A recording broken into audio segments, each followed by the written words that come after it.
Voilà pour ce reportage. On vous retrouve, Jacques Toubon.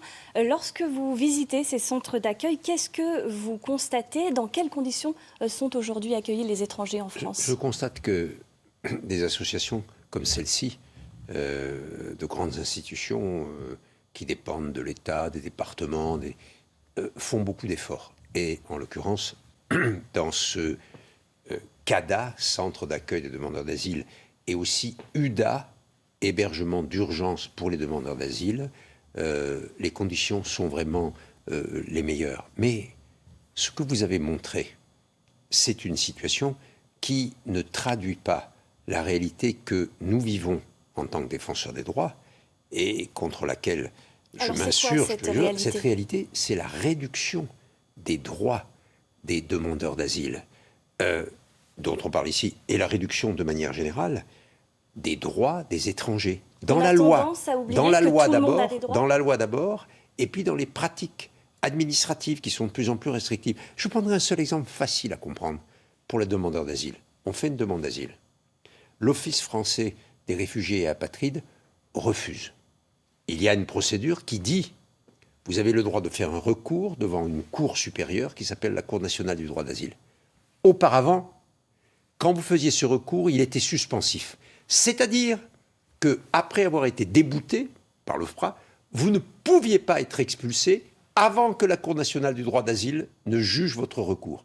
Aujourd'hui, vous pouvez être expulsé avant que la Cour nationale du droit d'asile ne juge. Ce qui veut dire que le recours n'a plus d'effet puisqu'il n'est plus suspensif. Voilà un exemple très simple de réduction des droits de personnes dont je rappelle qu'ils ont des droits fondamentaux. Et c'est pour ça que vous parliez très justement des droits de l'homme, c'est la journée des droits de l'homme.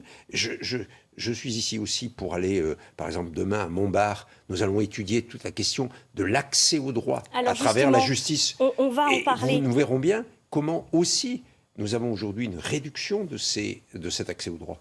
Demain, vous allez parler du coup de l'accès au numérique. Est-ce qu'aujourd'hui, il y a des inégalités dans le pays par rapport au numérique? Bien entendu. Puisque vous le savez très bien, vous-même, vous connaissez des amis dans votre famille, etc. Il y a des personnes qui se débrouillent très bien avec l'Internet, probablement vous. Mais il y a beaucoup de personnes aussi qui n'ont pas d'équipement, qui vivent dans des zones blanches, qui n'ont pas les moyens, qui ne comprennent pas le langage des ordinateurs, qui ont des difficultés. On estime qu'il y a 20 à 25% de la population, c'est-à-dire des millions de gens, qui, quand vous leur dites « remplissez un formulaire en ligne sur un site internet d'une administration pour avoir telle ou telle prestation », ne sont pas capables de le faire.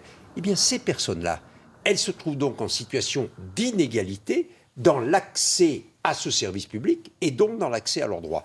Et demain, nous allons notamment parler de l'accès à la justice, car aujourd'hui, à la suite des nouvelles lois, il y a notamment des obligations de faire un certain nombre de formalités qui sont dématérialisées. Or, l'accès au juge, pour tout le monde, à égalité, est un droit essentiel. Donc vous voyez que les nouvelles technologies, c'est des progrès, mais c'est aussi source d'inégalité. Ça veut dire qu'il faut faire les choses. Quand un service administratif passe au numérique, il faut le faire en pensant à tout le monde, et en particulier aux 20% de personnes les plus défavorisées. Merci beaucoup, Jacques Toubon.